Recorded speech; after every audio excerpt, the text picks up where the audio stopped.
D'une manière ou d'une autre, nous avons rencontré le Christ à travers une parole, une situation, une rencontre. Parfois, nous n'en avions même peut-être pas conscience, mais le but aujourd'hui est d'essayer justement de relire notre histoire sainte, c'est-à-dire les moments où le Christ était présent et où il s'est manifesté à nous. Voilà, nous allons prendre le temps à travers des témoignages, à travers des temps d'échange, eh bien, de cette rencontre personnelle avec le Christ. Jésus, marchant vers Jérusalem, traversait la région située entre la Samarie et la Galilée. Comme il entrait dans un village, 10 lépreux vinrent à sa rencontre. Ils s'arrêtèrent à distance et lui crièrent « Jésus, Maître, prends pitié de nous !» À cette vue, Jésus leur dit « Allez vous montrer aux prêtres. » En cours de route, ils furent purifiés. L'un d'entre eux, voyant qu'il était guéri, revint sur ses pas en glorifiant Dieu à pleine voix. Il se jeta face contre terre aux pieds de Jésus en lui rendant grâce. Or, c'était un Samaritain. Alors Jésus prit la parole en disant « Tous les 10 n'ont-ils pas été purifiés? Les 9 autres, où sont-ils » Il ne s'est trouvé parmi eux que cet étranger pour revenir sur ses pas et rendre gloire à Dieu. Jésus lui dit « Relève-toi et va, ta foi t'a sauvé. » L'évangile que nous venons d'entendre des 10 lépreux vient vraiment nourrir ce thème de la rencontre personnelle avec le Christ. Il y a une première rencontre de ces 10 lépreux avec Jésus, puisque Jésus passe par là en allant vers Jérusalem et il lui demande la guérison. Jésus les renvoie vers les prêtres, vers la loi. Un seul, se rendant compte que les 10 sont guéris, un seul revient vers Jésus, il revient sur ses pas. Il entre dans un cheminement inverse, c'est-à-dire qu'il se retourne en arrière. Et cette première rencontre avec le Christ va devenir une seconde rencontre. Dans cette seconde rencontre, il y a plusieurs éléments. D'abord, ce lépreux s'est laissé toucher. Il n'est pas resté indifférent à cette guérison. Il aurait pu dire, mais Jésus n'a rien fait, il m'a renvoyé à la loi. Non, non, cette rencontre avec Jésus a été décisive dans sa guérison. Il exprime une gratitude. Et Jésus le repère bien, puisque Jésus le dit, un seul est venu rendre grâce, un seul est venu remercier. Sa gratitude, elle s'exprime de deux manières, par l'action de grâce et puis aussi en rendant gloire à Dieu. Et un petit détail dans cet évangile, c'est que il est revenu sur ses pas. Il est revenu en arrière, il est revenu sur son histoire. Cette première rencontre avec le Christ a eu un effet de guérison physique, spirituelle et a développé en lui une mémoire reconnaissante qui lui a permis une nouvelle rencontre avec le Christ, qui a permis même une reconnaissance de la part du Christ. Non seulement il a été guéri physiquement, mais il a été guéri dans son âme, simplement parce que le Christ reconnaît la puissance de sa foi. Cet évangile que nous venons d'entendre va nous aider à entrer dans cette démarche de cette journée synodale, réveiller notre motivation, notre ardeur, pour relire notre rencontre personnelle avec le Christ et découvrir combien il nous aime et nous le fait savoir. Voir et rendre grâce, le pape François rappelle que la joie évangélisatrice brille toujours sur le fond de la mémoire reconnaissante. C'est l'œuvre de l'Esprit Saint en nous, de cultiver cette mémoire qui est transformante, qui nous révèle l'action de Dieu qui parfois est discrète, parfois est éclatante, mais toujours là avec nous. Et c'est dans cette gratitude formidable de l'œuvre de Dieu en nous qu'alors nous pouvons devenir de vrais disciples missionnaires, non pas par contrainte, mais parce que cette joie ne peut que se partager, elle ne peut pas être contenue.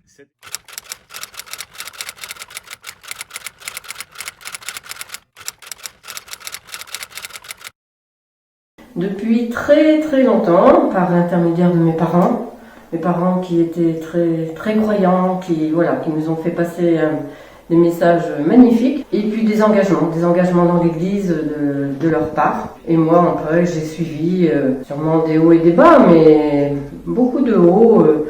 Il m'a beaucoup aidé dans ma vie. En venant ici, j'ai senti autre chose, j'ai senti une énorme émotion vivante qui m'a procuré du bonheur et qui me procure de l'amour, de la joie, de la force. Dans mon cœur, je ne suis pas baptisé, mais le Christ et Dieu sont dans mon cœur et je les remercie d'y être. Ici, il y a une semaine, 10 jours. J'ai toujours cru que j'étais athée, pourtant nous avons été baptisés, Mais mes parents nous ont laissés libres de choix. J'ai une sœur qui est très croyante, elle va très mal et partout où on va, elle rentre dans les églises et fait une prière. Et depuis que je lui ai dit que je venais moi-même et que j'avais rencontré Père Hugues et sœur Chantal, vous voyez sourire là, on a notre ange gardien. Il va autour de moi, il est autour de moi, il est en moi, il est autour de moi, oui vraiment. Je suis allée dans des écoles libres, donc le Christ, il était toujours présent, il a toujours été présent. Ici Oui Le catéchisme à l'Aïenval. Merci beaucoup. Je rencontre ici quand je viens avec tous ceux qui sont là. À travers les gens que je croise, qui gardent l'espérance, alors que quelquefois moi je ne l'ai plus. Notamment en ce moment à travers tous les témoignages de pèlerinage de l'espérance, parce que je me dis mais ils ont un poids lourd sur les épaules et ils continuent à avancer. Donc pour moi c'est sûrement que Jésus les habite. Il est là de temps en temps, quand je fais appel à lui, parce que quelquefois, je le laisse de côté. Moi, je dirais à Lourdes, là où j'ai vu des personnes âgées qui m'ont fait des témoignages incroyables et qui m'ont dit merci pour tout, et ça fait... Dans ma famille et dans les paroisses dans lesquelles je suis passée. Dans l'église. À la louange, c'était une vraie rencontre. À la clinique de Châteaudun, j'ai vu une grande lumière dans un couloir, j'ai été attirée. J'ai rencontré chez moi, en ouvrant la Bible, j'étais malheureuse et j'ai demandé à Dieu de venir à mon secours. Et je l'ai rencontré en lisant sa parole. Dans mon enfance, au moment où j'ai fait ma première communion. Au caté, quand j'étais gamin. Toute petite, mais je l'ai encore rencontré dernièrement. On a été privés de messe et de communion pendant un certain temps. Et la première fois que j'ai recommunié, il s'est vraiment passé quelque chose. Vous venez d'assister à notre micro-trottoir diocésain. Alors vous avez vu là, les gens, quand on leur a posé la question, où est-ce que tu as fait la rencontre avec le Christ, la diversité d'abord des témoignages. Et puis aussi, ils ont été surpris. Et peut-être comme nous sommes surpris par cette question, mais où est-ce que j'ai rencontré le Christ dans ma vie? Mais regardez la diversité des réponses. Au tout début de ma vie, dès mon baptême, avec mes parents, le catéchisme, les prêtres que j'ai rencontrés, ou les différents témoins de Jésus que j'ai rencontrés. Ou bien, très récemment, dimanche dernier, ou bien à la messe, ou bien, vous voyez, dans les temps forts de ma vie, ou bien dans la simplicité, voilà, le sacrement, au quotidien. Toutes ces réponses-là sont justes. Dieu veut nous rencontrer. Et il s'agit de discerner pour nous quel est le langage d'amour qu'il utilise pour me parler dans la vie. C'est ça, sa rencontre. Alors, si tu as l'impression de ne pas avoir fait cette rencontre, et dans tous ceux qu'on a interrogés, il y en a qui ont vraiment été surpris, je le rappelle, et peut-être nous aussi, eh bien, d'abord prie, laisse-toi interpeller par ce qu'on est en train de vivre, et laisse-toi interpeller par le pape maintenant. J'invite chaque chrétien, en quelque lieu et situation où il se trouve, à renouveler aujourd'hui même sa rencontre personnelle avec Jésus-Christ, ou, au moins, à prendre la décision de se laisser rencontrer par lui, de le chercher chaque jour sans cesse. Il n'y a pas de motif pour lequel quelqu'un puisse penser que cette invitation n'est pas pour lui. Parce que personne n'est exclu de la joie que nous apporte le Seigneur.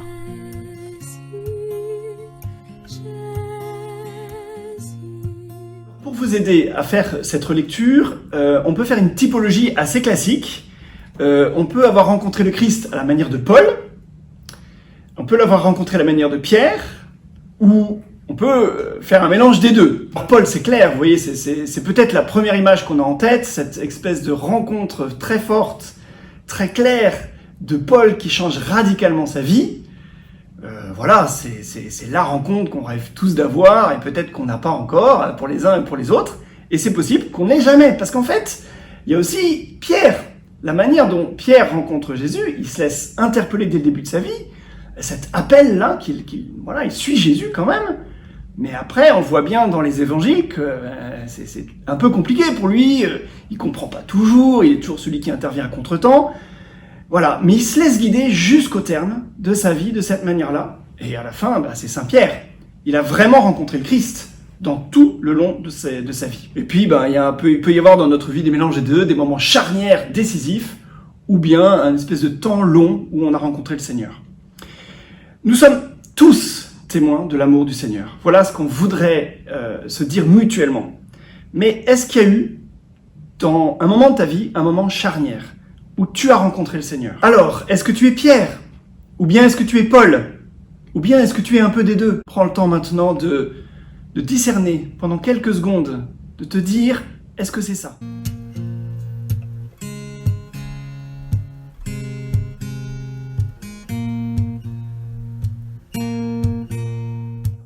Il y a un petit problème quand on pense rencontre du Seigneur. Nous avons tous une image mentale en nous qui est toujours le spectaculaire. Nous attendons la rencontre en chair et en os avec le Christ, quelque chose de comme le grand ouragan. Mais souvenez-vous, le prophète Élie rencontre Dieu dans la brise légère. Et finalement, Dieu se laisse bien plus rencontrer dans cette brise légère que dans le spectacle et spectaculaire. Et donc il faut savoir, pour nous relire, à la fois évidemment les grands changements de notre vie, les 3-4 moments charnières peut-être, mais surtout, et peut-être c'est cela qui nous intéresse maintenant, les petites conversions dans mon quotidien, les choses où le Seigneur finalement intervient avec douceur. Alors, c'est essayer de relire dans ma vie, je sais pas, une rencontre, un temps de prière, un livre que j'ai lu qui m'a marqué, et pourquoi pas la Bible, j'espère. Tous ces changements innombrables, des petites conversions innombrables que le Seigneur a opérées dans ma vie. Ça peut être aussi dans les moments de ma vie importants, ça peut être le mariage ou une épreuve, un moment de solitude, pourquoi pas. Voilà, mais repérer que le Seigneur, là, était là, et je ne le savais pas. Eh bien, il s'agit maintenant pour nous de redécouvrir de ne plus dire « je ne le savais pas ». Redécouvrir « oui, il était là ». Il s'agit donc pour nous maintenant de faire mémoire, et on a une bonne aide pour ça, c'est de repérer dans la lettre aux Galates, vous savez, Saint Paul nous donne les fruits de l'Esprit Saint. Eh bien, repérer qu'il y a eu des fruits de l'Esprit dans ma vie, quelque chose qui venait pas de moi, quelque chose de durable, quelque chose qui, malgré l'épreuve, par exemple, me tient dans la paix. Je vous propose maintenant de relire votre rencontre avec le Christ dans toute votre vie, qu'on appelle Histoire Sainte, d'une certaine manière, à la lumière de ces fruits de l'Esprit Saint. Joie, paix, sagesse, confiance, fidélité, douceur, patience, maîtrise de soi.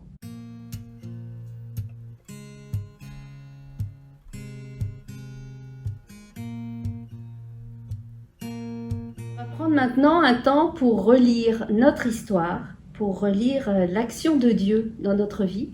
Et donc, je vais vous inviter à travers 3 questions à pouvoir relire votre histoire à travers des événements, des rencontres avec le Christ.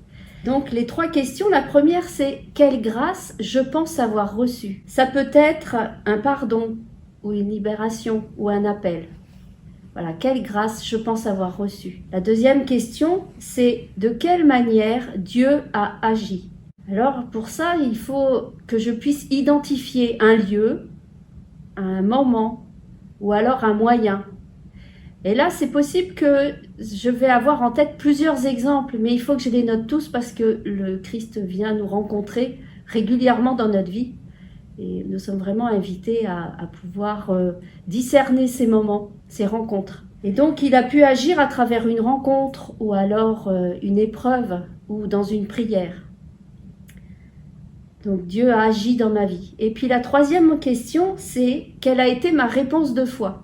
Donc là, j'ai pu avoir un retour à la prière ou alors accepter un engagement ou alors avoir une nouvelle attitude dans ma vie. Voilà, ces 3 questions, la grâce que je pense avoir reçue, la façon dont Dieu a agi dans ma vie et ma réponse dans la foi, eh bien, c'est ça qui va constituer notre histoire avec le Christ. Si vous avez fini rapidement, n'hésitez pas et surtout prenez bien le temps de l'action de grâce, de rendre grâce pour tout ce que Dieu a fait dans votre vie.